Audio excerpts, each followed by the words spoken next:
Hi hello welcome to coffee with కబుర్లు. ఈరోజు మనం గోలం అనే మలయాళం మూవీ కోసం కబుర్లు చెప్పుకుందాం. అమెజాన్ ప్రైమ్లో మలయాళంలోనే స్ట్రీమ్ అవుతుంది. ఇది ఒక క్రైమ్ ఇన్వెస్టిగేషన్ థ్రిల్లర్ అండి. స్టోరీ ఏంటంటే బీటెక్ అనే కంపెనీ ఉంటుంది.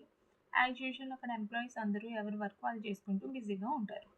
వాళ్ళ ఎండీ అయిన జాన్ ఆఫీస్కి వస్తాడు. అనుకోకుండా తన మీద కాఫీ స్పిల్ అవడంతో క్లీన్ చేసుకోవడం కోసం వాష్రూమ్కి వెళ్తాడు. వాళ్ళలో ఒక ఎంప్లాయీ జాన్ కోసం వెతుక్కుంటూ వెళ్ళేటప్పటికి బాత్రూమ్ డోర్ లాక్ అయి ఉంటుంది. ఎంతసేపటికి జాన్ రెస్పాండ్ అవ్వకపోవడంతో వీళ్ళందరూ కలిపి డోర్ ఓపెన్ చేసి చూడగా అక్కడ జాన్ చనిపోయి కనిపిస్తాడు. ఈ కేసు ఇన్వెస్టిగేషన్ చేయడానికి సందీప్ కృష్ణ అనే ఏసీపీ వస్తాడు. తనకి అక్కడ యాక్సిడెంట్ జరిగింది అనడానికి ఎలాంటి కండిషన్ కనిపించదు. అలానే మర్డర్ చేసిన ఎవిడెన్సెస్ కూడా కనిపించవు. కానీ తను బిలీవ్ చేస్తాడు ఇది మర్డరే అని.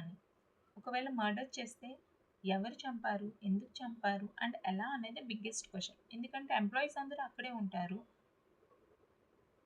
ఎవరు చంపారు? ఎలా చంపారు? అనేదే తెలీదు. ఈ కేస్ ఇన్వెస్టిగేషన్ అంతా వన్ డేనే జరుగుతూ ఉంటుంది. సినిమా అయితే బాగుందండి. నాకు నచ్చింది.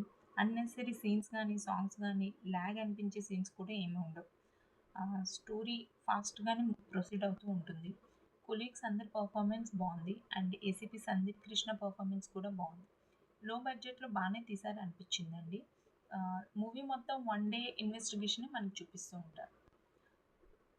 తెలుగులో అవైలబుల్ లేదండి. మేబీ డబ్బింగ్ చేస్తారో లేదో తెలీదు. బట్ మన బెల్లంకొండ గారు చూస్తే ఏమైనా రీమేక్ చేస్తారేమో తెలీదు. సో నెక్స్ట్ టైం మరో మూవీ కబుర్లతో మళ్ళీ కలుద్దాం. అంతవరకు ఉంటాను. Take care. Tata. And please like, share and subscribe to my channel.